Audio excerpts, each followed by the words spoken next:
თავდასხმა პუტინის რეზიდენციაზე და სავარაუდო პასუხი. რა გავლენას იქონიებს სამშვიდობო პროცესებზე ეს ფაქტი, რა ხდება ფრონტზე და როგორ ჩაიარა 2025 წელმა. გამარჯობა, მე რატი ვარ მუჯური ჟურნალისტი. დღეს 30 დეკემბერია 2025 წელი.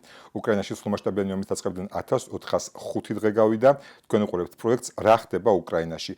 ეს არის არხი თავისუფალი ხალხისთვის.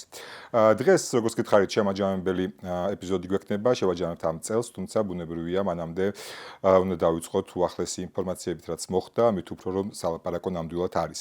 პირველ ეტაპზე ტრადიციულად მადლობა ყველას, ვინც არხის გამომწერია, ვინც აქტიურად უყურებს ვიდეოებს, ალაიქებს მას, აზიარებს თავის სოციალურ ქსელებში, აქტიურობს კომენტარებში. განსაკუთრებული მადლობა მათ, ვინც დონაციით არის დაკავებული. თქვენ კი ვისაც დონაციის სრული გაქვთ, შეგახსენებთ, რომ ვიდეოს აღწერაში არის ანგარიშის ნომერი. არხი ფუნქციონირებს სრულად დონაციით, ასევე ვარ პატრეონზე, მისი ლინკიც აღწერაშია, შეგიძლიათ იქ სამი სხვადასხვა პაკეტია, შეარჩიოთ და მუდმივი შემომწირველი გახდეთ. ხოლო ვისაც ჯერ არხი არ გაქვთ გამოწერილი, ამ გზითაც შეგიძლიათ არხის განვითარებას დაიხმაროთ, გამოიწერეთ არხი, ჩართეთ ძალისხილაკი, აქტიურეთ კომენტარებში, გააზიარეთ ის თავის სოციალურ ქსელებში.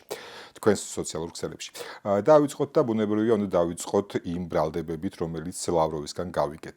თითქოს მაშინ, როდესაც ზელენსკი ამერიკაში იმყოფებოდა, უკრაინელები ეცადნენ პუტინის რეზიდენციაზე დრონებით თავდასხმას. 91 დრონი ჩამოაგდეთო, ლავროვი აწყდებს, თუმცა აქ ერთი ნიუანსია და ეს ნიუანსი მდებარეობს იმაში, რომ რუსეთის თავდაცვის სამინისტროს ამის შესახებ არანაირი ინფორმაცია არ გავრცელებია, რაც თავის თავში გულისხმობს, რომ ან სხვა თავდასხმებზეც მალავს ფაქტებს რუსეთის თავდაცვის სამინისტრო, ან ეს თავდასხმა არ მომხდარა.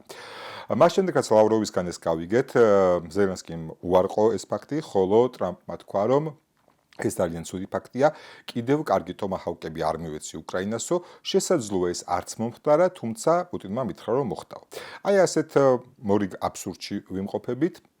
და მოდი დავიწყოთ ყველაზე მთავარით და მნიშვნელოვანით. თუ კი მსგავსი შეტევა რუსეთის პრეზიდენტის რეზიდენციაზე მართლაც მოხდა, ეს ძალიან მარტივი დასამტკიცებელი არის ფაქტებით. 21 საუკუნის ომი აღარ არის ის პერიოდი, როდესაც ვინმეზე თავდასხმა ნემსი იყო თევის სვინში და მისი პოვნა შეუძლებელი იყო პრაქტიკულად. ახლა შესაძლოა წამების სიზუსტით გაერკვეს, იყო თუ არა ეს თავდასხმა, მეტიც საიდან იყო გაშვებული დრონები, სად ჩამოაგდეს, რამდენი მათგანი იყო. ეს ყველაფერი ძალიან მარტივი დასადგენია. შესაბამისად, თუ კი ამის მტკიცებულებები რუსებს აქვთ, ეს უნდა გაასაჯაროონ. თუმცა თავად ტრამპსაც შეუძლია საკუთარ დაზვერვას კითხოს, ასეთი რამე მომხდარა თუ არ მომხდარა, მაგრამ როგორც ჩანს, ის ამას არ აპირებს, ან აპირებს და ამის შესახებ საჯაროდ არ ლაპარაკობს, ყოველ შემთხვევაში მისი პოზიცია როგორც იყო, უკვე გითხარით. რატომ გამოაგორეს რუსებმა ეს ცრუ დროშა მორიგ ჯერზე, ამის მიმოხილვას შემოგთავაზებთ. ახლა პუტინს ხელში კარტები აღარ ეჭირა, როგორც ტრამპს უყვარს თქმა. ევროპელების დახმარებით მაგიდაზე დაიდო სამშვიდობო ხელშეკრულება, რომელიც არ მოითხოვდა უკრაინისგან კაპიტულაციას, თუმცა მოითხოვდა უკრაინისგან ძალიან დიდ, ასე ვთქვათ, უკანდახევას, კომპრომისებს. იმაზე ბევრად დიდ კომპრომისს მოითხოვდა უკრაინისგან, ვიდრე რუსეთისგან. ამაზე უკრაინა პრაქტიკულად თანახმა იყო და უკვე პუტინს ღიად უნდა ეთქვა, რომ მას არ უნდა მშვიდობა და ასე ვთქვათ, უნდა მოიყვანა რაღაცა არადამაჯერებელი არგუმენტები, თუ რატო არ აწერს ხელს ამ ხელშეკრულებას. შესაბამისად, ახლა და ჩვენ ზოგადად მთელი წლის განმავლობაში ვადევნებთ პოლიტიკას თვალს, სადაც პუტინიც და ზელენსკიც ცდილობენ ტრამპი არ გააბრაზოთ. თუმცა ორივე მათგანს განსხვავებული მოტივაცია ამოძრავებს. ზელენსკის მოტივაცია ტრამპი არ გააბრაზოს, იმდენად რამდენადაც უკრაინა ამ ომში დიდწილად არის ამერიკის დახმარებაზე და ამერიკულ იარაღზე დამოკიდებული და ამის შესახებ ეპიზოდის ბოლოში უკვე ციფრებით მოგიყვებით თუ რა და როგორ არის, ხოლო პუტინის მიზანი ტრამპის არ გაბრაზების არის ის, რომ ტრამპმა არ გადადგას გადამწყვეტი ნაბიჯები, თუნდაც ისეთი როგორც არის ტომაჰავკების გადაცემა, თან ახლა ახსენა ტრამპმა ეს ტომაჰავკები, ან დამატებითი სანქციების დაწესება, მოკლედ ეს ორივე სხვადასხვა მოტივაცია ამოძრავებს, თუმცა მათი მოტივაცია არის, რომ ტრამპი არ გააბრაზონ. მაგრამ საწყის ეტაპზევე, სტარტზევე ორივეს განსხვავებული მდგომარეობა აქვთ, რადგან თავად ტრამპს პრაქტიკულად სურს, რომ ზელენსკიზე გაბრაზდეს და არ სურს, რომ პუტინზე გაბრაზდეს, რადგან ტრამპი ხედავს რუსეთთან თანამშრომლობაში ამერიკის გაძლიერების შესაძლებლობას. ტრამპი არ არის პოლიტიკოსი იმ ყაიდის, რომელი ყაიდითაც დაიწყო რუსეთთან ბრძოლა დასავლეთმა. დასავლეთის ომის დასაწყისში ეს იყო ცივილიზაციების ომი ლიბერალურ დემოკრატიასა და ავტოკრატიას შორის. ტრამპი ამ ცნებებით არ ხელმძღვანელობს, მას სხვა ტიპის დამოკიდებულებები აქვს შესაბამისად, მას უნდა რომ ეს ომი რაც შეიძლება მალე დამთავრდეს ნებისმიერ ფასად, თუნდაც უკრაინის კაპიტულაციის ფასად, იმისთვის რომ მან გააგრძელოს რუსეთთან ურთიერთობები და ააღორძინოს Make America Great Again. ეს წარმოუდგენია იმდენად, რამდენადაც ის ფიქრობს, რომ შეძლებს როგორღაც ჩინეთს გამოაცალოს რუსეთი და ასე ჩინეთი უფრო დაასუსტოს. მოკლედ ეს არის ტრამპის არასწორი ხედვები, ხოლო აი ამ თელს თამაში პუტინი აქამდე ძალიან წარმატებით ახერხებდა, რომ არ გაევრაზებინა ტრამპი, თუმცა აი ახლა უკვე აღარ ექნებოდა რაციონალური არგუმენტი, რატომ არ უნდა დათანხმებოდა თუნდაც რეფერენდუმს და შესაბამისად აი ეს ცრუ დროშის სცენარი გაითამაშეს. ნახოთ როგორ განვითარდება მოვლენები. ლავროვმა თქვა, რომ უკვე საპასუხო დარტყმა მზად არის და სამიზნეებით შერჩეულია, სამიზნე შეიძლება იყოს ნებისმიერი რამ უკრაინაში, მათ შორის სამთავრობო კვარტალიც. ნახოთ რას იზამს რუსეთი, თუმცა აქვე მინდა ერთი ნახევრად რიტორიკული კითხვა დავსვა. დავუშვათ, რომ ეს თავდასხმა პუტინის რეზიდენციაზე მართლაც მოხდა.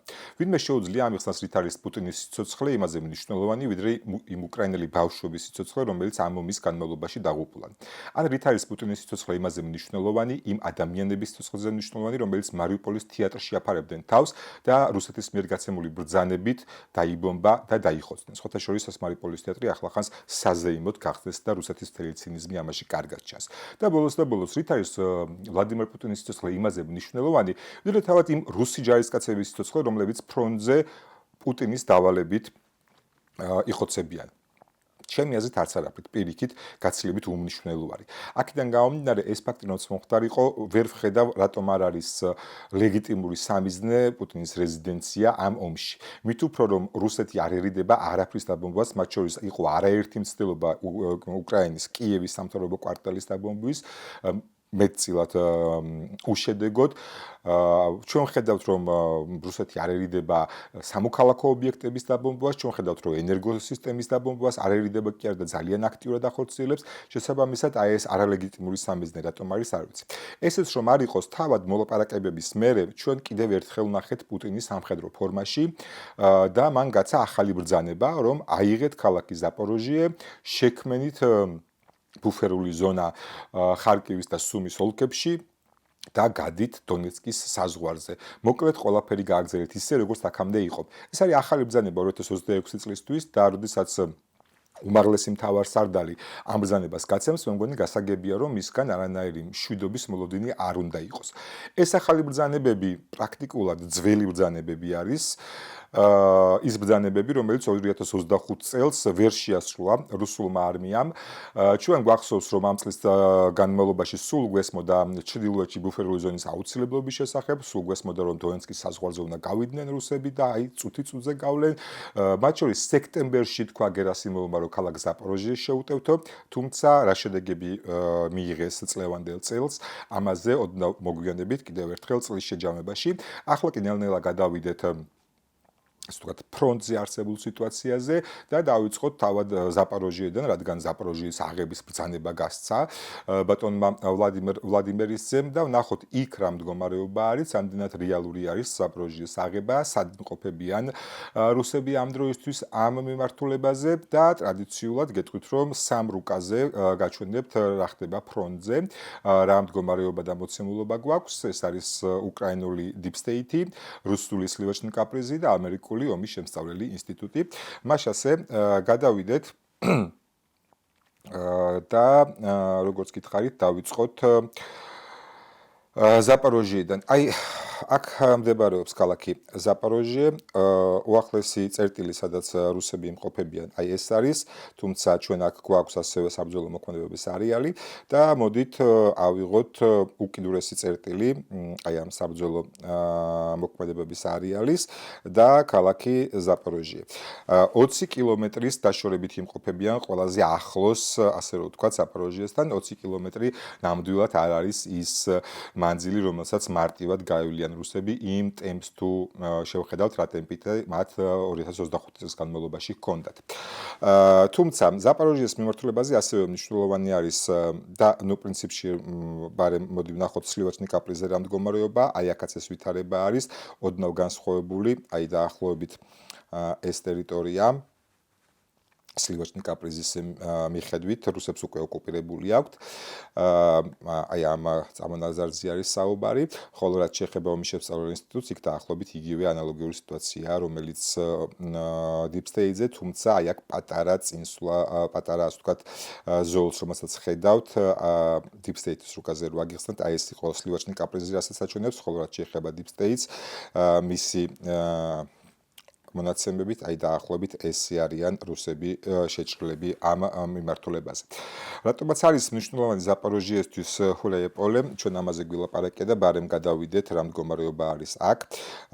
ჩვენ გვახსოვს, რომ წინა ეპიზოდში მე გიყვებოდით იმ პანიკური უკანდახევის შესახებ, რომელიც აქ შეინიშნებოდა უკრაინელების მხრიდან და მათ შორის ერთ-ერთი სამეთაურო შტაბი აიღეს რუსებმა. ძალიან ბევრი სტატია და ინფორმაცია წავიკითხე ამის შესახებ, ძირითადად აკრიტიკებდნენ დანაყოფს, რომელიც გაიქცა ადგილიდან, თუმცა როგორც ირკვევა, ეს არის ტერიტორიული თავდაცვის ერთ-ერთი დანაყოფი და კი მათი შეცდომა ნამდვილად იყო ის, რომ სამეთაურო შტაბი იმ მდგომარეობაში დატოვეს, ამ მდგომარეობაში დატოვეს და თუნდაც ხელყუმბარებით არ ააფეთქეს გაქცევის წინ, თუმცა ტერიტორიული თავდაცვის ძალები არ არის განკუთვნილი ფრონტის შესაჩერებლად. შესაბამისად, რატომ ჰქონდათ მათ ეს დავალებული, აი აქ უფრო ისმის კითხვა და ამ შემთხვევაში ეს კითხვა გადადის უკრაინის გენშტაბთან. თუმცა შესაძლოა მეორე მხრივ ამის მიზეზი იყოს ის, რაც ჩვენ კარგად ვიცით, განსაკუთრებით წლის მეორე ნახევარში ამანიშნა თავი და ეს არის პირადი შემადგენლობის დეფიციტი უკრაინის არმიაში და შესაძლოა იმ ხალხს უშვებენ პოზიციების დასაცველად, ვინც ყავთ. არ ვიცი ამ მხრივ რა მდგომარეობაა, თუმცა რაც ასე ვთქვათ მნიშვნელოვანი არის ის, რომ ის პანიკური სიტუაცია, რომელიც თავიდან დაიხატა, ცრუ აღმოჩნდა ჰულეიპოლეში კი რუსებს აქვთ უპირატესობა და აი ჩვენ ვხედავთ, რომ ქალაქის ძირითადი ნაწილი საბრძოლო მოქმედებების არეალში არის, ეს Deep State-ის რუკა არის, რაც შეეხება სლივაჩნი კაპრის, აქ გაცილებით კრიტიკულად არის დახატული სურათი ვიდრე Deep State-ზე და ვხედავთ, რომ ქალაქი პრაქტიკულად ცენტრალური ნაწილი მთლიანად აღებული არის, მხოლოდ სამხრეთ-აღმოსავლეთ და ჩრდილოეთით ცოტა ტერიტორიები არის დარჩენილი, რომელსაც აკონტროლებენ უკრაინელები, რაც შეეხება ომის შესწავლილ ინსტიტუტის რუკას, აქ უფრო ახლოს მათი რუკები აჩვენებს სლივაჩნი კაპრისთან არსებულ მდგომარეობას, ვიდრე Deep State-თან არსებულ ვითარებას. ჰულეიპოლეზე რაც შეიძლება ითქვას არის ის, რომ სადღაც 2-3 კვირის წინ, ცოტა მეტისაც განსაკუთრებული სისწრაფით დაიწყო აქ შეჟონვა რუსული ძალების და მაშინ მე ვამბობდი, რომ პირველი, ასე ვთქვათ, გარღვევის შემდეგ რუსები წააწყდებოდნენ აი ამ ბუნებრივ ბარიერს, რომელიც არის მდინარის სახით და შენელდებოდა რუსების შეტევის ტემპი, ეს პრინციპში ასეც მოხდა. შემდეგ უკვე სამხრეთიდან შეძლეს რუსებმა მდინარის ფორსირება და შევიდნენ ქალაქის ცენტრისკენ და უკვე ნელ-ნელა ჩვენ ხედავთ, რომ აი ამ მდინარის ფორსირებას უფრო მეტ მონაკვეთზე ახერხებენ. კიდევ ერთხელ სლივაჩნი კაპრიზის მონაცემებით აი აქ უკვე სრულად რუსები იმყოფებიან, ანუ ფორსირება ამ მონაკვეთშიც მოხდა, ხოლო რაც შეეხება ომის შემსწავლელ ინსტიტუტს, მათი ინფორმაციით აი დაახლოებით ესე არიან შეჟონილი რუსები, ანუ მდინარის ფორსირება რამდენიმე ადგილზე ამ მიმართულებით შეძლეს. კიდევ ერთხელ რა მნიშვნელობა აქვს ჰულეიპოლეს, ამაზე მე დაახლოებით სექტემბერში გიყვებოდი, თოდესაც პირველი ნიშნები იყო, რომ ჰულეიპოლეზე რუსები გააქტიურდებოდნენ. ჰულეიპოლეს მნიშვნელობა აქვს მათ შორის ზაპოროჟიეზე შეტევისთვისაც, ზაპოროჟია აქ არის და კი ძალიან დიდი მანძილია ჰულეიპოლედან ზაპოროჟიემდე.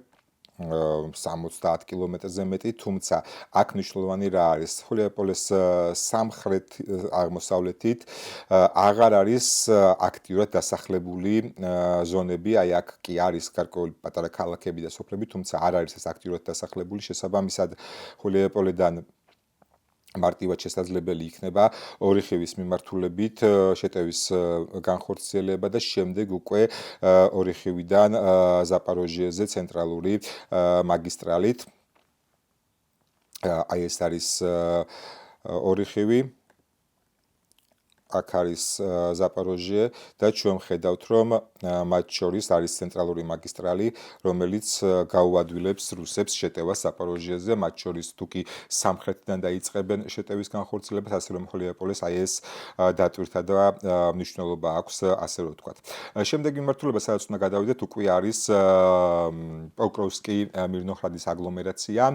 ესეც დიდი ხნის წინ უნდა აიღოთ რუსებს, დაახლოებით ოქტომბრის შუა რიცხვებში დაიწყო აქ მასიური შეტევა, თუმცა ჩვენ ხედავთ, რომ დეკემბერი სრულდება და ჯერ ოკუპირებული არ აქვთ. კი, ძალიან დიდ ნაწილს პრაქტიკულად სრულად აკონტროლებენ პოკროვსკს, ძალიან მცირე გამონაკლისით, უფრო რკინიგზის ჩრდილოეთით, ჯერ კიდევ რჩებიან უკრაინული ძალები, თუმცა რაც შეეხება მირნოჰრადს, აქ შედარებით უკეთესი სიტუაცია, ჯერ მოდი შევხედოთ რუკებზე არსებული თრებას, აი ეს ახლა თქვენ ხედავთ, ეს არის Deep State-ის ამსახველი მასალა, რაც შეეხება სლივაჩნიკ კაპრის, აი აქ ესეთი ვითარება არის და აგრძელებენ უცნაურ განთავსებას, ასე ვთქვათ, ამ მიმართულებით, იმიტომ რომ თუკი იგივე Deep State-ზე, იგივე ომის შემსწავლელი ინსტიტუტზე ჩვენ ხედავთ, რომ აქ არანაირი ყელი არ არსებობს და მთლიანად საბრძოლო მოქმედებების არეალში არის მოქცეული როგორც მირნოჰრადი, ასევე პოკროვსკი.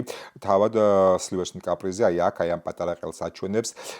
მე მაქვს ვერსია, რატომაც შეიძლება ამ შემთხვევაში ასე იქცეოდნენ. თქვენ ხედავთ, აი აქ მონიშნავს უკრაინული დროში, რაც ნიშნავს, რომ ქალაქ როდინსკესთან უკრაინელები შეინიშნებიან. რატომ არის ახლა ეს მნიშვნელოვანი? მე გიყვებოდით, რომ მირნოჰრადის მომარაგების გზა გადის სოფელ ხრიშნედან ჩამოდის, თუმცა ასევე არის კიდევ ერთი გზა და ეს არის სწორედ როდინსკეზე გავლით და სანამ თავად ქალაქის ოკუპაციას ვერ მოახდენენ რუსები, შესაბამისად მირნოჰრადში დარჩენილი უკრაინული ძალებისთვის ორი მომარაგების გზა იქნება, შესაბამისად მირნოჰრადის აღება ბოლომდე შეუძლებელი იქნება. სწორედ ამიტომ აი ამ ლოგიკაში ვსვამ, რომ აი ხედავთ, ეს არის როდინსკე, აქ არის უკრაინული დროშა, რაც ნიშნავს, რომ აქ უკრაინელების კონტროლი ჯერ კიდევ ნარჩუნდება. ყოველ შემთხვევაში საბრძოლო მოქმედებების ზონაა და შესაბამისად ქალაქ მირნოჰრადსაც აქვს მომარაგების გზები. აქედან გამომდინარე, უნდა ვივარაუდოთ, რომ ეს არის მიზეზი, რატომაც სლივაჩნიკ კაპრიზე სრულად საბრძოლო მოქმედებების არეალში არ არის ასახული. მირნოჰრადიდან გავრცელდა აი ეს ცინიკური ვიდეოები, რომელსაც ახლა თქვენ ხედავთ, თოვლის პაპის ფორმაში გადაცმული რუსი ჯარისკაცები, როგორ აფრიალებენ რუსეთის დროშას და რა გამოდის, რომ თოვლის პაპამ საახალწლოდ მირნოჰრადელებს მოუტანან გრევა. დანგრეული სახლების ფონზე არის ეს დროშები აღმართული. უნდა გვესმოდეს, რომ ახლა მირნოჰრადში მშვიდობიანი მოქალაქეები პრაქტიკულად აღარ არსებობენ, პრაქტიკულად ეს ქალაქი არის სრულად ნანგრევები, თუმცა ამ ნანგრევებისთვის ბრძოლას, რატომაც აქვს მნიშვნელობა, ამაზე არაერთხელ მილაპარაკია, რატომაც რჩებიან იქ უკრაინელები. შესაბამისად, აი ეს ცინიზმი თოვლის პაპამ რუსეთის დროშის სახით რა მოუტანა ამ ქალაქს? მხოლოდ ნგრევა, სიკვდილი, ქალაქის დაცარიელება. შესაბამისად, აი ეს ვიდეო ცოტა არ იყოს არაადეკვატური და დამცინავია ჩემი აზრით. და შემდეგი მიმართულება, რომელზეც უნდა გადავიდეთ, ეს არის უკვე კუპიანსკი.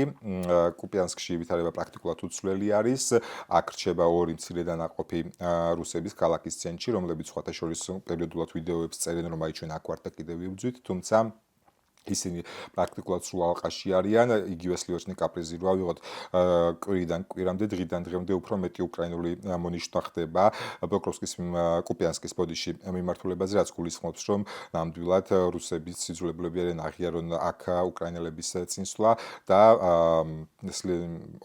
Deep State-ის ანალოგიური სიტუაცია ვითარდება თავად ომის შემსწავლელი ინსტიტუტის რუკაზე.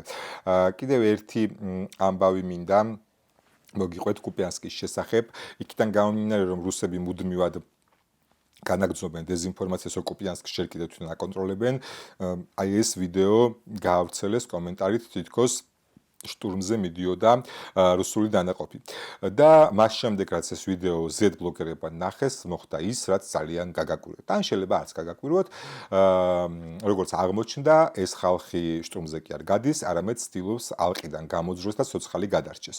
შეგახსენებთ, რომ Z ბლოგერები ის ხალხია, ვინც უშუალოდ ფრონტზეა და პირადად იცნობენ ჯარისკაცებს და უშუალოდ თავისი თვალით ხედავენ, რა ხდება საბრძოლო მოქმედებების არეალში. შესაბამისად, ისინი ძალიან გაბრაზებულები არიან კრემლზე აი ამ დაგვარი დეზინფორმაციის გავრცელებით და ამბობენ, რომ ეს კარგად არ აისახება ფრონტზე მყოფი ჯარისკაცების мотиваციაზე და თავისთავად აი ეს ფაქტიც, რომ ვიდეო, რომელშიც ჯარისკაცები ცდილობენ არყიდან გამოსვლას, რომ თავი გადაერჩინონ, გაასაღეს ვიდეო თითქოს შეტევაზე გადადიოდნენ. შესაბამისად, აი ეს აბსურდში აცხოვრებს რუსეთი თავის მოქალაქეებს და ამ ყველაფერში თავად რუსებმავე ამხილეს, ასე ვთქვათ, თავისივე ხელმძღვანელობა, რომ ეს ტყუილია და მეტიც ბლოგერები ამბობენ, რომ ესეთი საინფორმაციო ომის კამპანია, რომელიც იგივე კუპიანსკში იყო, რომ თითქოს აღებული არის ეს ქალაქი, არ მოქმედებს კარგად ჯარებზე, რადგან მათ არ აქვთ ზუსტი ინფორმაცია და ვერ მოქმედებენ. შესაბამისად, სწორედ ამის გამო თავადზე ბლოგერები საკმაოდ შეწუხებულები არიან და უარყოფითი გამოხმაურება აქვთ იმ სიტუაციაზე, რომელიც აღწერილი არის რუსების მიერ მირნოხრადში და ჰულიაპოლის მიმართულებით. ზედბლოგერები ამბობენ, რომ ისე კარგადაც არ არის საქმე, როგორც კრემლი წარმოაჩენს და სჯობს, რომ უფრო რეალობის ამსახველ ვითარებაზე ისაუბრონ. მოკლედ, ფრონტზე მიმდინარე სიტუაცია ასეთი იყო, ახლა ნელ-ნელა უნდა გადავიდეთ წლის შემაჯამებელ ნაწილზე, რა მიიღო რუსეთმა ამ ერთი წლის განმავლობაში, რისი ოკუპაცია შეძლო, რა კარტები უჭირავს უკრაინას, რა დაჯდა ეს ომი, როგორც ფინანსურ ნაწილში, ასევე ადამიანური რესურსის ნაწილში. აი ამ ყველაფერს ახლა შემოგთავაზებთ, მანამდე კი შეგახსენებთ, რომ თუ კი ვიდეო ჯერ არ გაქვთ ლაიქებული, ახლა დაალაიქეთ ვიდეო, თუ კი არხი არ გაქვთ გამოწერილი, უმორჩილესად გთხოვთ გამოიწერეთ არხი, გააზიარეთ ვიდეო თქვენ სოციალურ ქსელებში, იაქტიურეთ კომენტარებში. ის რაც უნდა ითქვას არის ის, რომ მიუხედავად იმისა, რომ ძალიან არც თუ ისე მაღალი ტემპი ჰქონდათ წელს რუსებს და საკმაოდ ნელი იყო მათი წინსვლა, ზოგმა კუსნაბიჯებს შეადარა, ზოგმა ლოკაკნეს, მაინც უნდა აღინიშნოს, რომ წინსვლა ერთნახევარჯერ გაიზარდა ტემპი შეტევის, ვიდრე ეს იყო გასულ წელს. ერთნახევარჯერ უფრო ჩქარი იყვნენ რუსები ოკუპაციაში, თუმცა აი ამ ერთნახევარჯერ, ასე ვთქვათ, აჩქარებაში მიიღეს აი ესეთი ვითარება. აი როგორც თქვენ ხედავთ, ეს არის 1 იანვრის, 2025 წლის 1 იანვრის მონაცემები, როგორც გამოიყურებოდა ოკუპირებული ტერიტორიები, ხოლო აი ეს უკვე არის 30 დეკემბერი, ანუ დღევანდელი დღე. კარგად დააკვირდით, 1 იანვარი, 30 დეკემბერი, 1-30. ძირითადი წინსვლა, როგორც ხედავთ, არის აი აქ დონეცკის ოლქში, ზაპოროჟიეში და ცოტა ხარკივშიც, თუმცა ის, რაც აი რუკაზე ახლა ჩანს, საერთო ჯამში და მთლიანობაში, ეს არის უკრაინის ტერიტორიების 0.75%, ანუ 1%-იც კი არა. წარმოიდგინეთ, მთელი წლის განმავლობაში უტევდნენ, როგორც ვამბობთ, ტემპი საკმაოდ ნელი იყო, მიუხედავად იმისა, რომ ტემპი ნელი იყო, ერთნახევარჯერ სწრაფი იყო, ვიდრე 2024-ში და აი ამ ერთნახევარჯერ აჩქარებით მათ შეძლეს უკრაინის ტერიტორიის 0.75%-ის ოკუპირება. კიდევ ერთხელ შევხედოთ, ეს არის 1 იანვარი, ეს არის 30 დეკემბერი. აი ესეთი ცვლილება და სხვაობა არის.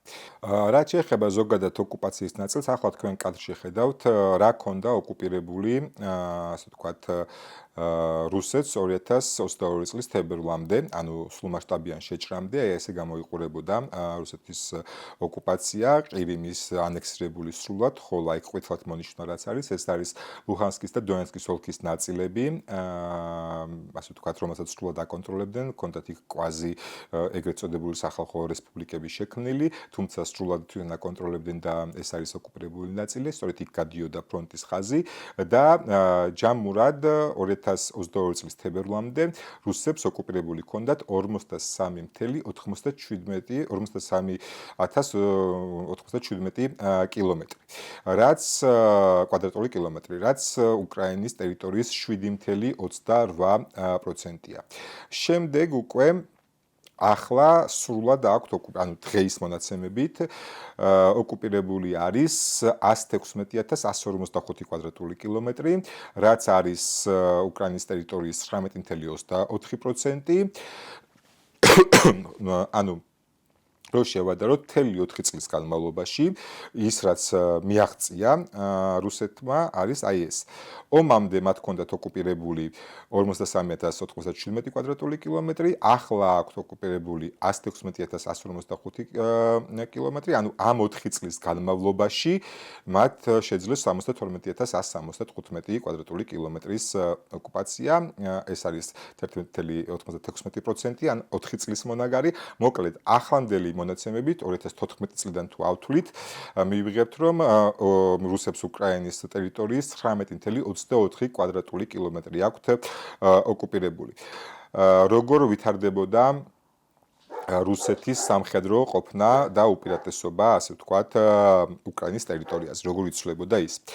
აი აქ პირველ რუკაზე თქვენ ხედავთ ვითარებას 2022 წლის თებერვლამდე, ანუ შეჭრამდე, სადაც ოკუპირებული არის დონბასის ნაწილი და ანექსირებული არის ყივიმი, ხოლო გვერდით თქვენ ხედავთ 2022 წლის მარტს. ანუ ეს არის ის მაქსიმუმი, რასაც ამ 4 წლის განმავლობაში რუსებმა მიაღწიეს. ანუ მარტის თვის რომ დაესრულებინა პუტინს ომი, გაცილებით მეტი კვადრატული კილომეტრი იქნებოდა ოკუპირებული რუსეთის და გაცილებით ნაკლები, მილიონ ადამიანზე ნაკლები იქნებოდა გარდაცვლილი ამ ომში. შემდეგ უკვე აცნობიერებს რუსეთი, რომ ძალები აღარ ყოფნის ყველა მიმართულებით შეტევისთვის, იწყებს გასვლას კიევის, სუმის და ჩერნიხივის ოლქებიდან, ამას მოყვება უკრაინული კონტრშეტევა, სრულად გადის, ასე ვთქვათ, კიევის, ჩერნიხევის და სუმის ოლქიდან და ვიღებთ აი ესეთ ვითარებას. შემდეგ იწყება უკრაინის კონტრშეტევა ნოემბერში და 2022 წლის ნოემბერში უკრაინის კონტრშეტევის შედეგად გვაქვს აი ესეთი ვითარება. სამხარეს თქვენ ხედავთ როგორი იყო მარტში რუსების წინსვლა და უპირატესობა, მერე შემდეგ უკვე ხედავთ პირველი უკრაინული კონტრშეტევის შემდეგ რა მდგომარეობა მიიღეს. ხოლო მას შემდეგ უკვე აი ესეთი ვითარება არის და ძალიან ძნელია აი ესე დაუკრებელი თვალით გაარჩიო რა მოიგეს 2002 წლის ნოემბრიდან დღემდე რუსებმა რა აიღეს. უნდა აღინიშნოს რომ აი ამ უკრაინული კონტრშეტევის შედეგად ყველაზე მნიშვნელოვანი რაც მოხდა იყო ქალაქ ხერსონის დაბრუნება. ანუ თუ კი მარტის მოვლენებს თავს დავანებთ და იქ რუსეთმა დაიწყო უკან დახევა, იმიტომ რომ ძალები აღარ ყოფილდა ყველგან ებრძოლა და კაი თქვათ კიევის, სუმის და ჩერნიხევის ოლქში ვერ გაჩერდებოდა. მერე მაინც შეეძლო გაჩერებულიყო, იმიტომ რომ მას შემდეგ რაც უკრაინელებმა წარმატებული კონტრშეტევის შედეგად ქალაქი ხერსონი გაათავისუფლეს, ხერსონის სიდიდის და მნიშვნელობის ქალაქი რუსებს აღარ აუღიათ, ვეღარ აიღეს. მიუხედავად იმისა, როგორც ხარით გარკვეული წინსვლა აქვს და ეს წინსვლა წელს 0.75% იყო, ვერც ერთი სტრატეგიული დანიშნულების ქალაქი რუსებმა ვეღარ აიღეს. ის რაც მათ წელს აიღეს არის სივერსკი, მაგალითად სივერსკი აიღეს, თუმცა სივერსკი შეიძლება შევადაროთ ბახმუტს, რომელიც უკრაინელებმა დაკარგეს, ხო? და ბახმუტიც მანამდე აღებული ჰქონდათ. ვიტყოდი კუპიანსკი აიღეს თქო, თუმცა კუპიანსკი არ არის იგივე ხერსონის შესაძლებელი ქალაქი და თან ვერც აიღეს უკრაინელებმა უკან დაიბრუნეს. ვიტყოდი ჰულიაეპოლი აიღეს თქო, მაგრამ ვერ აიღეს და თან ჰულიაეპოლიც ვერ არის ხერსონის შესაძლებელი ქალაქი. ვიტყოდი პოკროვსკი მირნოჰრადი აიღეს თქო, თუმცა ვერც ეს ვერ აიღეს და მიუხედავად ამისა, არც ეს არის ხერსონის შესაძლებელი ქალაქი. ანუ იმ სიდიდის ქალაქი, რომელიც აიღო უკრაინამ თავის დროზე კონტრშეტევით, შემდეგი შეტევით აღარ აუღია, ასე ვთქვათ, რუსებს. და ეხლა ვნახოთ აი ეს წინსვლა რა დაუჯდა რუსეთს და რუსეთის ბიუჯეტს. თუმცა სანამ გადავიდოდეთ იმაზე თუ რა დაუჯდა ეს ყველაფერი რუსეთს და რუსეთის ბიუჯეტს, დანაკარგებზე ვილაპარაკოთ, იმიტომ რომ ომში ჩემი აზრით მაინც ყველაზე მნიშვნელოვანი არის დანაკარგები, რომელიც აქვთ მხარეებს და ფულზე უფრო მნიშვნელოვანი სიცოცხლე არის და ომის ტრაგედია სწორედ ამაში არის. ახლა თქვენ ხედავთ გრაფიკულ გამოსახულებას, ეს არის მონაცემები ბოლო 1 წლის. ანუ 30 დეკემბერი 2024 წლის და 30 დეკემბერი 2025 წლის. თქვენ ხედავთ რამხელა სხვაობა არის ამ ერთ წელში. 418,970 ჯარისკაცით მეტი დაკარგა რუსეთმა, აქ ითვლება როგორც დაღუპულები, ასევე დაჭრილები, ასევე დასახლით შეებულები. 1814 ტანკით მეტი დაკარგა, 3838 ჯავშან ტექნიკით მეტი დაკარგა, 14095 артиლერიით მეტი, 326 ზალპური артиლერია ბოლო ერთ წელში, 232 ჰაერსაწინააღმდეგო სისტემა ბოლო ერთ წელში, 65 თვითმფრინავი ბოლო ერთ წელში, 18 ვერტმფრენი ბოლო ერთ წელში, 75863 უპილოტო აპარატი ბოლო ერთ წელში და 1 გემი ბოლო ერთ წელში. აი ეს არის ის, რაც დაუჯდა, ასე ვთქვათ, ტექნიკის და ადამიანების ჭრილში რუსეთს ეს ომი. ანუ თუნდაც 1 წლის წინ რომ დაემთავრებინა ომი პუტინს და აი ამ 0.75% მიწისას არ გამოკიდებოდა, თითქმის 9 მილიონი რუსზე ნაკლები იქნებოდა დღეს განადგურებული. კიდევ ერთხელ აქ ითვლება როგორც გარდაცვლილები, ასევე დაჭრილები, დასახიჩრებულები, ეს არის უკრაინის გენშტაბის მონაცემები. აქვე ბუნებრივია უნდა ვისაუბროთ უკრაინის, ასე ვთქვათ, დანაკარგებზე.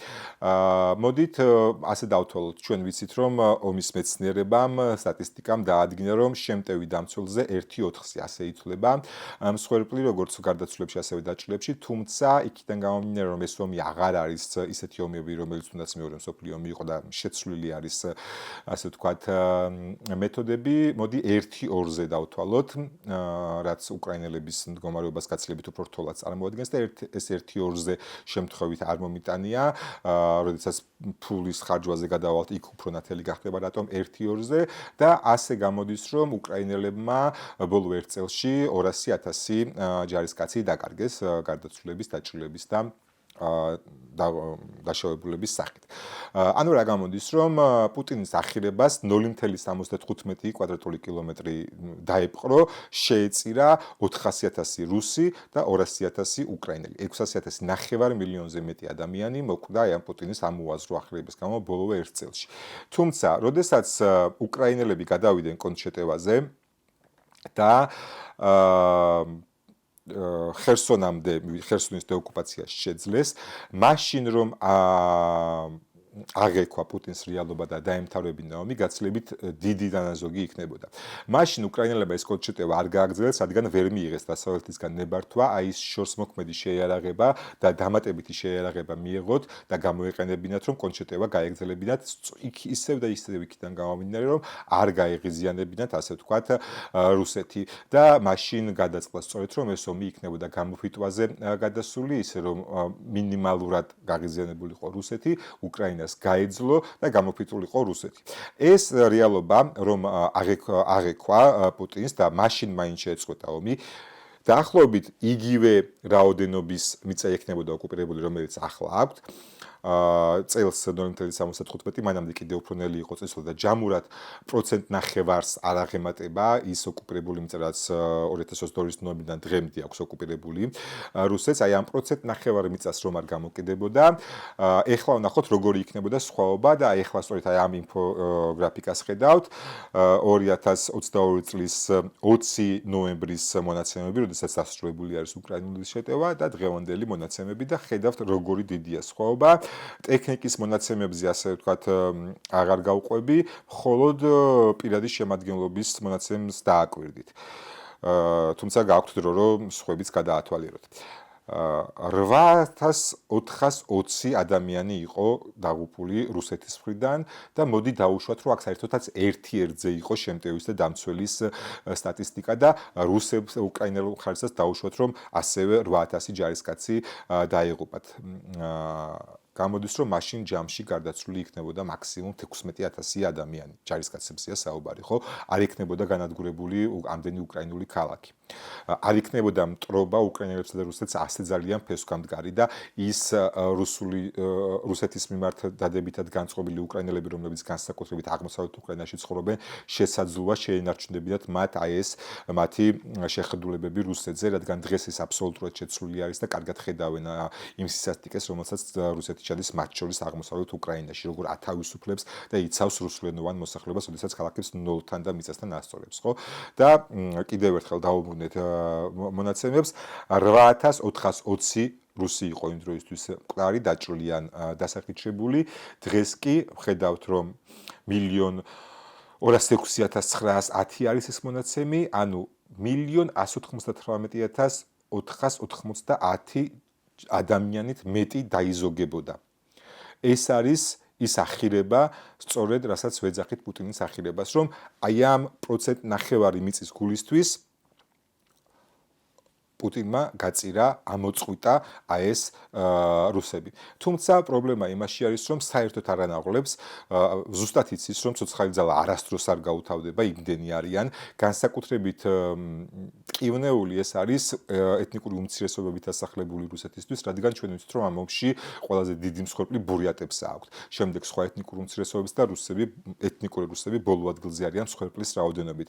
შესაბამისად, ის დამოკიდებულება, რაც რუსეთის იმპერიაში არის, რომ ეთნიკური რუსი არის მთავარი ადამიანი და სხვა ყველა ეთნოსის წარმომადგენლები რუსს უნდა ემსახურებოდნენ, აი სწორედ რუსის ამბიციას, რუსული იმპერიის ამბიციას შეეწირა ეს ადამიანები და ამ 1,200,000-დან უმრავლესობა არის ეთნიკურად არარუსი. რუსეთის ფედერაციაში შემავალი არარუსი ეთნიკური წარმომავლობის ხალხი. შესაბამისად, აი ეს არის ის ფასი, რასაც რუსი ხალხი, რუსეთის ფედერაციის მოქალაქეები იხდიან პუტინის ახირებაში. და როგორც გითხარით, ასევე ბოლოსკენ გეტყვით რა დაჯდა ფინანსურად ეს ომი.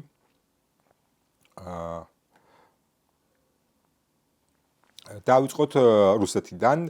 რუსეთის დანახარჯები 2025 წელს როგორ გამოიყურებოდა? თავდაცვის სამინისტრომ დახარჯა 15.9 ტრილიონი რუბლი, რაც მთლიანი შიდო პროდუქტის 7.3%-ია. ამას თავდაცვის სამინისტრო ასაჯაროებს ამ ინფორმაციას, ეს ყველაფერი დოლარებში დაახლოებით 205 მილიარდი ამერიკული დოლარია. ამას უნდა დავამატოთ ფედერალური ბიუჯეტიდან გამოყოფილი 1.87 ტრილიონი რუბლი, ასევე რეგიონალური ბიუჯეტიდან გამოყოფილი 3.24 ტრილიონი რუბლი, რაც ჯამურად დაახლოებით 65 მილიარდი ამერიკული დოლარია და ეს არის ფული, რომელიც გამოიყოფა კონტრაქტით ომში წასული ადამიანების ხელფასებზე და ბონუსებზე.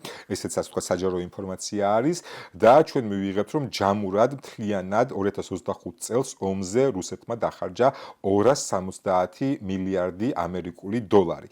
ეს არის ის მონაცემები, რომელიც ასე ვთქვათ საჯარო ინფორმაცია იყო, თავად რუსებმა გაასაჯაროვეს, თუმცა, როდესაც ომში დახარჯული ფულს ვითვლით, აუცილებლად უნდა გავითვალისწინოთ საიდუმლო მუხლები, რომელსაც ხდება თუნდაც იგივე ჩინური შეერაღების შესყიდვა, ჩილოკორეული შეერაღების შესყიდვა. გარდა ამისა, წლის განმავლობაში ღია იყო ეს ინფორმაცია, თუმცა ნელ-ნელა დაიხურა, მაგალითად, რამდენი გაიცემა იგივე ფედერალური თუ რეგიონული ბიუჯეტიდან ომში დაღუპლების კომპენსაციაზე. ეს ხომ თავის მხრივ ომზე დახარჯული ფულია და ამისი შეზღუდვა ეტაპობრივად დაიწყეს, იმიტომ რომ მე ადვილი გამოსათვლელი იყო, რამდენი ადამიანი დაიღუპა რუსეთში, რუსეთის მხრიდან ამ ომში, იმიტომ რომ ეს კომპენსაციები მხოლოდ დაღუპლობაზე გაიცემოდა. შესაბამისად, ზოგი წყარო ჯერ კიდევ არსებობს და არსებობს, ასე ვთქვათ, საინფორმაციო რესურსები, რომელთაც აქვთ გარკვეული ცნობა ამ ტიპის ინფორმაციებთან და ისინი, როგორც ამბობენ, დაახლოებით თებერვლისთვის, ანუ 2026 წლის თებერვლისთვის გამოიანგარიშებენ, რამდენი რუსი დაიღუპა აი ამ მეთოდოლოგიით და ვეცდები, რომ მეც შემოგთავაზოთ ეს, რაც რიცხვების შემოგთავაზეთ ის უკრაინის გენშტაბის მონაცემები და შეიძლება ვინმე ეჭვი ეპარებოდეს მის სიმართლეში, თუმცა ვფიქრობ, რომ ზოგად ტენდენციებს ასახავს, ისევე როგორც ასახავს ზოგად ტენდენციებს აი ეს ფულის ხარჯვა, რომელიც შემოგთავაზეთ. ახლა გადავიდეთ იმაზე, თუ რა შემოსავალი ჰქონდა 2025 წელს რუსეთს. ეს არის ენერგოსექტორის ექსპორტიდან შემოსული 150-დან 155 მილიარდ ამერიკულ დოლარამდე, ასევე გაზისა და ნავთობის გადასახადებიდან აკრეფილი ფული 90-დან 100 მილიარდ დოლარამდე. გარდა ამისა, არანავთობის და გაზის გადასახადი, ანუ სხვა ყველა გადასახადი, რომელიც შეიძლება არსებობდეს 300 მილიარდი ამერიკული დოლარი.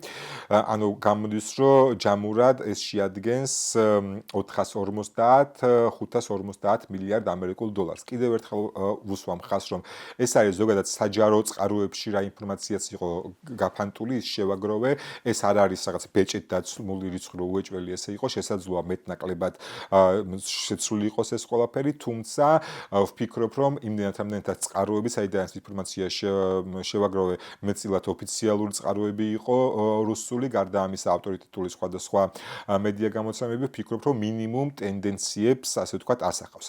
ახლა გადავიდეთ იმაზე, თუ რა დაუჯდა ეს ომი უკრაინას.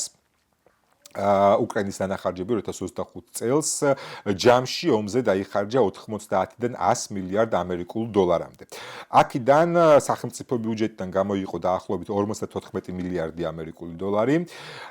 ამერიკის დახმარება იყო 20 მილიარდი ამერიკული დოლარი, ევროკავშირის დახმარება იყო 18 მილიარდი ამერიკული დოლარი, სხვა ქვეყნების დახმარება იყო 15 მილიარდი ამერიკული დოლარი.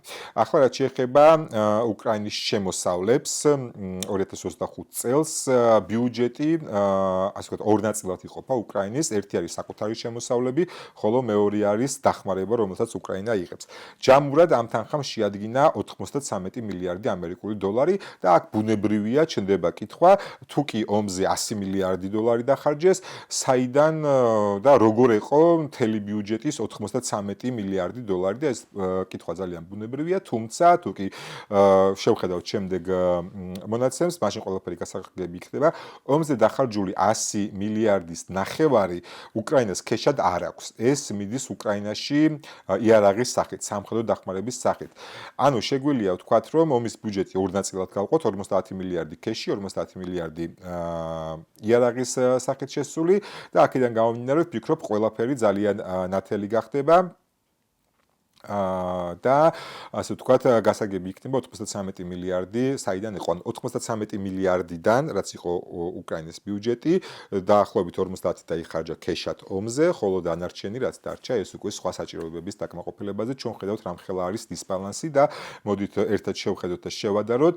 მოკლედ, რომ ვთქვათ, დანახარჯი უკრაინის იყო 100 მილიარდი ამერიკული დოლარი, ხოლო რუსეთის იყო 270 მილიარდი ამერიკული დოლარი, შემოსავალს რაც შეეხება შემოსავალი უკრაინისთვის იყო 93 მილიარდი ამერიკული დოლარი, ხოლო რუსეთისთვის 550 მილიონი ამერიკული დოლარი. როგორც ჩვენ ხედავთ, დაახლოებით 2.5-ჯერ და მეტჯერ მეტს ხარჯავს ომზე რუსეთი, ხოლო შემოსავლის სახით გაცილებით თითქმის 5-ჯერ მეტი შემოსავალი აქვს რუსეთს. და აი ამ დისბალანსის მიუხედავად, ეს არ არის მხოლოდ 2025 წელი, ხო, ეს არის ერთგვარი ტენდენცია, რომელიც ნარჩუნდება მთელი ამ 4 წლის განმავლობაში და ჩვენ ხედავთ, რომ აი ამ დიდი დისბალანსის მიუხედავად რუსეთმა რა წარმატებას მიაღწია, ხო?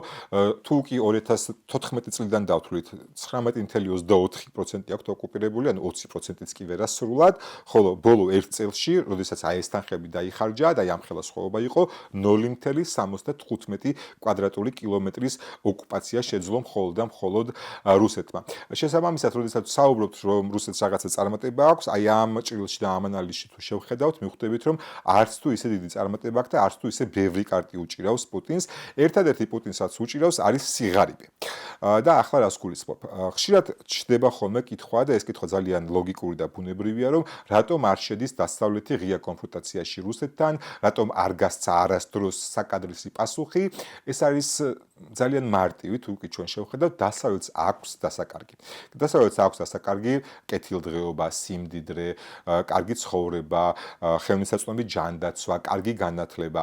რუსეთს ეს ყველაფერი დასაკარგი არ აქვს. პირიქით, ხშირ შემთხვევაში ღარიბი რუსი ხალხი ომზე ძალიან კარგ ფულს შოულობს. შესაბამისად, ჩვენ არ უნდა გაგვიკვირდეს, ოდესაც მილიონზე მეტი რუსი არის განადგურებული ამ ომში და კონტრაქტებით კიდევ და კიდევ ივსება დანაყოფები რუსეთის. იმიტომ რომ ისინი ღარიბები არიან და ამ ომზე ბევრს შეუულობენ. რაც შეეხება დასავლეთს ძალიან ბევრი აქვს დასაკარგი და აღარ ჩამოვთვლი. შესაბამისად, აი ეს არის მიზეზი, რითიც პუტინი ჯობს დასავლეთს, ის რომ მან ხალხი გააღარიბა და მათი სიცოცხლე ფეხებზე კიდია და საკუთარ იმპერიულ ამბიციებს აი ესე ცდილობს, რომ მიაღწიოს. გავაგზავნოთ, თუმცა სანამ გავაგზავნებ, კიდევ ერთხელ შეგახსენებთ, რომ თუ კი არხი ჯერ არ გაქვთ გამოწერილი, უმორჩილეს გთხოვთ ახლა გამოიწეროთ არხი და ლაიქოთ ვიდეო, გააზიაროთ თქვენ სოციალურ ქსელებში. გავაგზავნებ საჰაერო იერიშების სტატისტიკით და ახლა თქვენ უყურებთ წლის ჭრილში შაჰიდებით აი ამ უპილოტო დრონებით თავდასხმენ სტატისტიკას 25 იანვრიდან დღემდე. თქვენ ხედავთ, რომ იანვარში გაუშვეს 2195 დრონი, ჩამოგდებული 1787. ყველაზე მცირე რაოდენობა დრონების გამოყენებული იყო აპრილში 1613, 1189 მათგან ჩამოგდებული, თუმცა აი თუ შეხედავთ ძალიან კარგად აჩვენებს, როგორ იზრდება შემოდგომიდან შაჰედების გამოყენება, რადგან მოახლოებული იყო ზამთარი, ასე ვთქვათ, და შესაბამისად ენერგოსისტემა იყო წყობიდან გამოსაყვანი, თუმცა რაც უნდა აღინიშნოს ამ მხრივ არის ის, რომ პროცენტული მაჩვენებლები შაჰედების ჩამოგდების ძალიან მაღალია.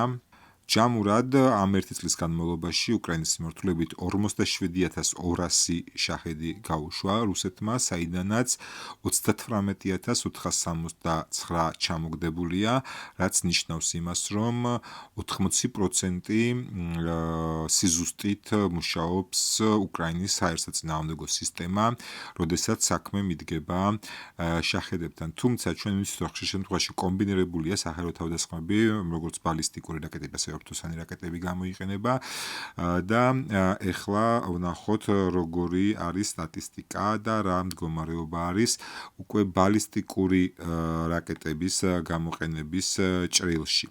ესეც არის, ასე ვთქვათ, წლიური მაჩვენებელი სტატისტიკა, ასე ვთქვათ.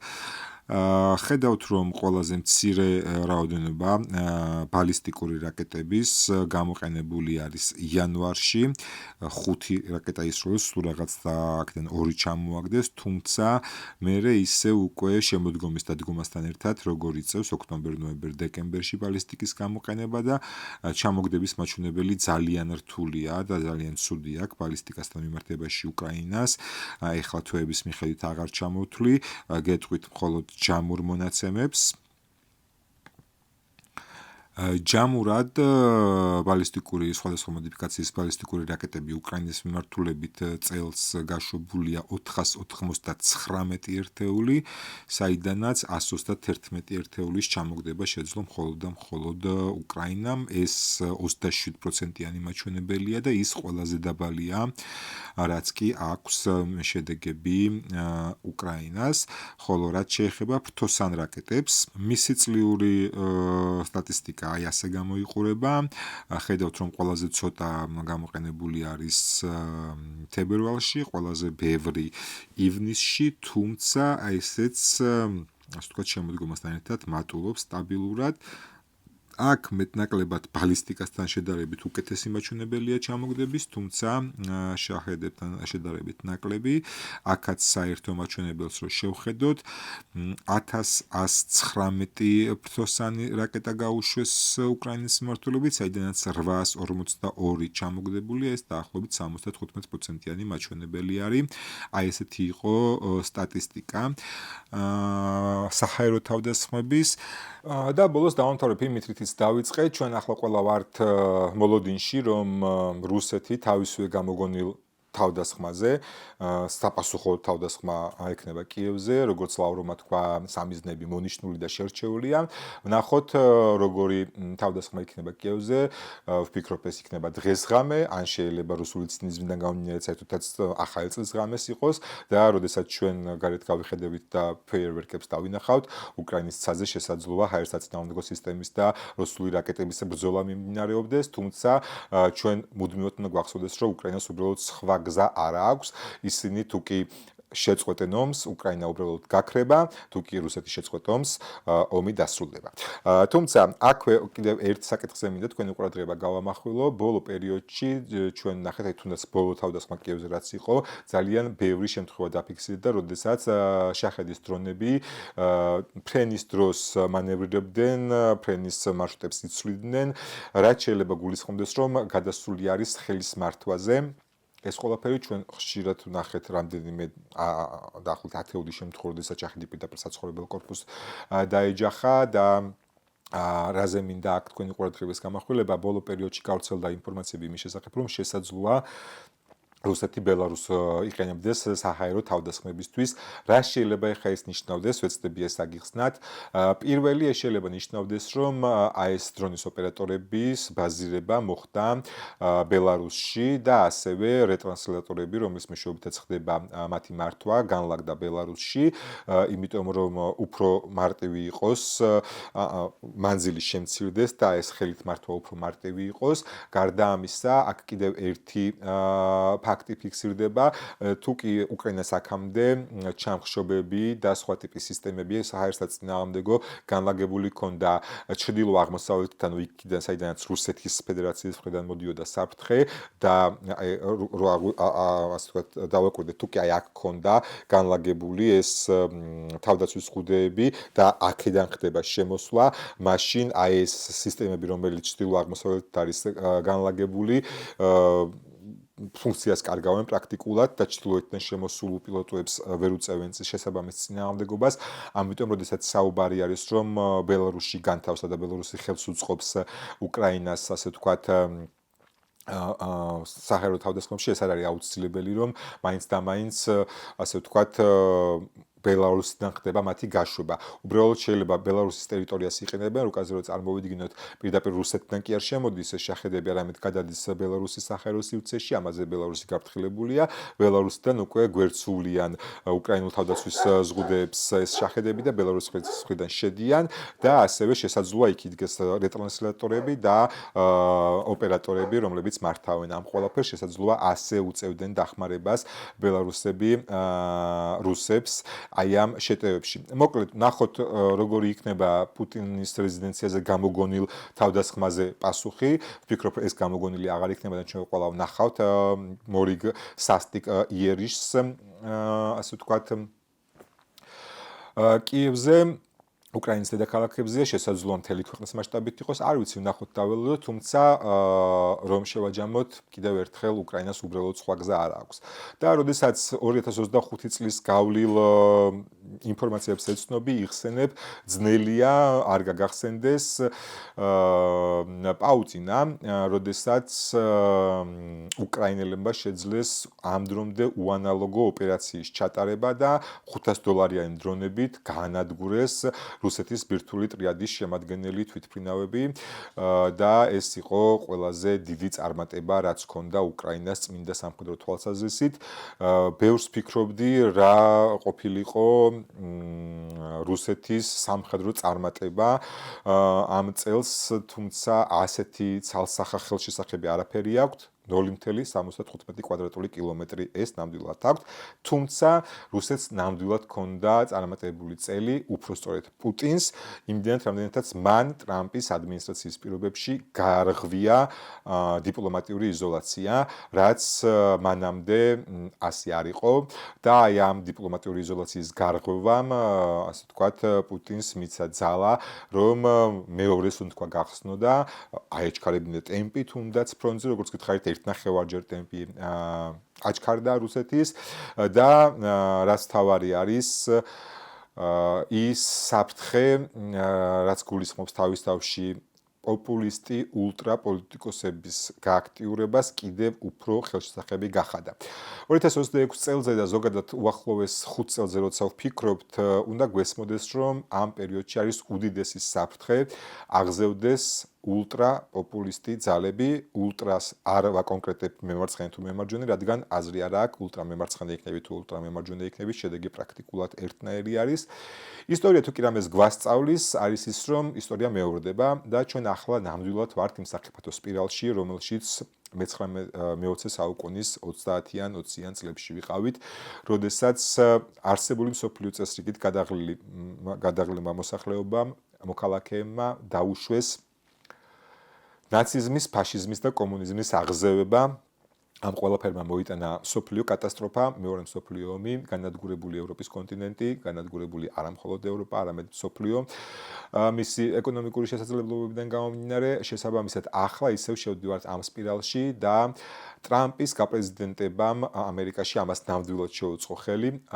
თუ კი პუტინი შეძლებს თავის მიზნების მიღწევას, მაშინ ეს დააშინებს ევროპელ ამომრჩეველს და ისეთ ძალებს, როგორც გერმანიაში არის AfD, როგორც არის Marine Le Pen-ი, გაუხსნის ხელფეხს იმისთვის, რომ იმოქმედოს პოპულისტური იდეებით და აჯეროს მოსახლეობა, რომ მათ ისინი შეძლებენ მსგავსი განვითარებისგან თავის დაცვას. ამ ყველაფერს მოყვება კიდევ ერთხელ ულტრა ძალების, პოპულისტი ძალების აღზევება და ეს გარდაუვალად მიგვიყვანს ლიბერალური დემოკრატიის კრახამდე. ლიბერალური დემოკრატია კი არის ის მოწყობა და ის სივრცე, სადაც დედამიწაზე პრაქტიკულად 60 გაშენდა. ავიღოთ ევროკავშირი, ბრიტანეთი, ირლანდია, ამერიკის შეერთებული შტატები, კანადა, ავსტრალია, იაპონია, სამხრეთ კორეა. ეს არის ქვეყნები, სადაც ყველაზე დიდი ეკონომიკური ზრდა არის, სადაც ყველაზე დიდი ეკონომიკა არის, ხალხი არის ბედნიერი, ჯანმრთელი, მათი ჯანდაცვის სისტემაზე ხელმისაწვდომა აქვთ, განათლებაზე ხელმისაწვდომა აქვთ, კეთილდღეობა აქვთ. იგივე მიგრანტები, რატომ არის მიგრაციის პრობლემა მხოლოდ დასავლურ ქვეყნებში? გიგიათ სადმე რომ მიგრანტები მიაწყდნენ რუსეთს? არა, იმიტომ რომ რუსეთში 5 ქალაქს თუ არ ჩავთვლით, შეიძლება ცოტა მეც, კანალიზაციაც კი არა აქვთ. ასე რომ აი ესეთი ქვეყანა არის, აი ესეთი ქვეყნები ემუქრებიან იმ კეთილდღეობას, რომელიც ლიბერალურ დემოკრატიაში შეიქმნა. შესაბამისად, როდესაც 2026 წლის და შემდეგი წლების საფრთხეებზე ვფიქრობთ, უნდა გვესმოდეს, რომ ეს საფრთხე ძალიან რეალურია და სწორედ აი ამ ჭრილში უნდა შევხედოთ რუსეთ-უკრაინის ომს, რომელიც მისი დაწყებიდან მალევე გადაიზარდა ცივილიზაციათა ომში, ლიბერალური დემოკრატია vs ავტოკრატია. შესაბამისად, ნახოთ, როგორ განვითარდება მოვლენები, ნახოთ, ვინ მოიგებს, ვინ გაიმარჯვებს, თუმცა ისეთი პატარა ქვეყნებისთვის, როგორც არის საქართველო, ძალიან მარტივი არის არჩევანი, სად გადარჩნენ პატარა ქვეყნები და სად ვერ გადარჩნენ. მხოლოდ აი ამას შეხედეთ რა ბედი ეწევა რუსეთში ეთნიკურ უმცირესობებს, რა ბედი ეწევა ეთნიკურ უმცირესობებს დასავლეთში და მე მგონი არჩევანი ძალიან მარტივია. მოკლედ, ასეთი იყო 2025 წელი, ეს იყო წლევანდელი წლის ბოლო ეპიზოდი. რაც შეეხება იანვარს, სავარაუდოდ 12-ში, მოკლედ შევხედოთ ვითარებას, ახალი წლებზე თავს არ შეგაწყენთ და შემდეგ უკვე თუ კი რაიმე კატასტროფული არ მოხდა სამყაროში, რა თქმა უნდა, იმედი დავიტოვოთ, რომ არ მოხდება. წლევანდელი წელი ესეთი იყო. მადლობა ყურადღებისთვის, კიდევ ერთხელ ძალიან დიდი მადლობა. ჩემი YouTube არხი ჯერ 1 წლისაც არ არის და ამ პერიოდში 5500 გადაცდა გამომწერები, რისთვისაც ყველა თქვენგანს ძალიან დიდი მადლობა. თუ კი თქვენ ვიდეოებს სისტემატურად უყურებთ და ჯერ არხი არ გაქვთ გამოწერილი და ეს მაჩვენებელი ჩვენ 75%-დან 68%-მდე შევამცირეთ, თუმცა 68% ჯერ კიდევ რჩება არხის მუდმივი მაყურებელი, რომელსაც არ აქვს არხი გამოწერილი და ძალიან გთხოვთ გამოიწერეთ არხი. ჩართეთ ძალისხილაკი, რომ ვიდეოები არ გამოგჩეთ და ლაიქეთ ვიდეოები, აქტიურეთ კომენტარებში. მათ შორის ადამიანებს, რომელსაც გაქვთ განსხვავებული აზრი, ვფიქრობ, თვალსაჩინო არის ჩვენი პოლემიკა მათთან, ვინც ზრდილობას ინარჩუნებს, ვინც უზრდელია, ის მეტნაკლებად შესაბამის პასუხს